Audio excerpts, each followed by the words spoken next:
guys. Well, today we're going to talk to you about the funny things about raising kids and the dangers for the couple.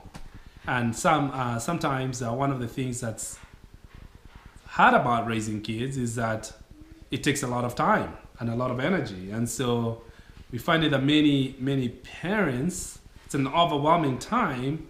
They get busy with raising kids, doing stuff, sports, whatever the case may be, but they end up never having time for the two of them, and so while it's important to have time for each other or for yourself, it's also not very practical because kids take time. So we want to talk to you a little bit about that, what we found to help keep our sanity and help us keep going. So we really just have one tip for you. One thing that made all the difference for us. One simple thing. And it is that we put our children to bed at 7 o'clock. So when our kids were like past that baby stage where their schedule's all crazy and they started to go to sleep, a lot of them when they're toddlers, they go to bed at 7. And so we just kept that 7 o'clock bedtime. Absolutely. I tell you, 2 hours, 3 hours to yourselves will do wonders every single day. You might feel like you don't have any time, but if you're starting out as a parent, kids are pretty young, you can implement this without any problems.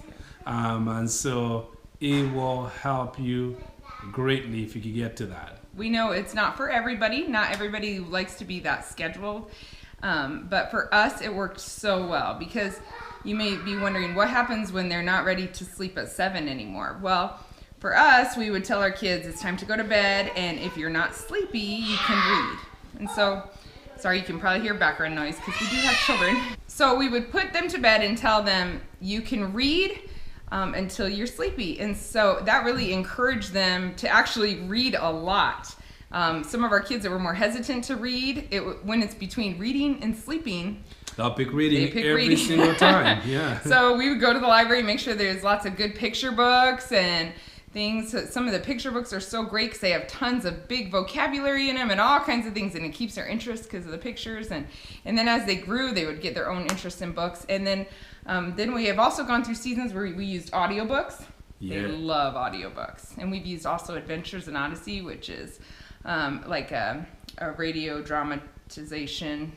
It's a Christian broadcast, and so it's just listening. So we usually don't like them to do anything visual besides reading, but we will let them listen to books and that. So a plus, kids kind of get a lot for reading early and reading on their own as well. But at the same time, you start adding up 2-3 hours each day. You're talking 25 hours of gain time for your life. Yes. That's good. It was super awesome. It was great for our marriage, but there were also some other benefits because Solo he's a pastor, but he also has his own business. And so when he'd have appointments in the evenings and I had been home all day with the kids, it helped me so much for them to all go off to their beds and have a little time for myself. Just quiet time. I could do whatever I wanted, and it was pretty predictable for us. So that was amazing. And then also we were able to do host small groups at our church, in our house in the evenings, host meetings in the evenings. And we were able to do a lot of stuff because our kids were quiet at that time and they were used to that routine. So there were added benefits too, just beyond our marriage. Yeah, I would have to agree with that. So. I would say that this really worked very well until our kids are about 12 years old, and then they're needing to stay up a little longer and stuff. But for up until then, at least 10, 11 years old, it helps us a lot for our children and toddlers. And it's not a solution for everyone, like Sarah said earlier. But if you like the idea, I would think you want to start it early. So if your kids are young, if they're used to going to bed at 11 and you change it to 7, I don't think that would be a good idea. We've also been a lot more flexible in the summer when it's really late, or we're out with the neighbors, those kind of things. We're very flexible. We're more of a routine family than a strict schedule family.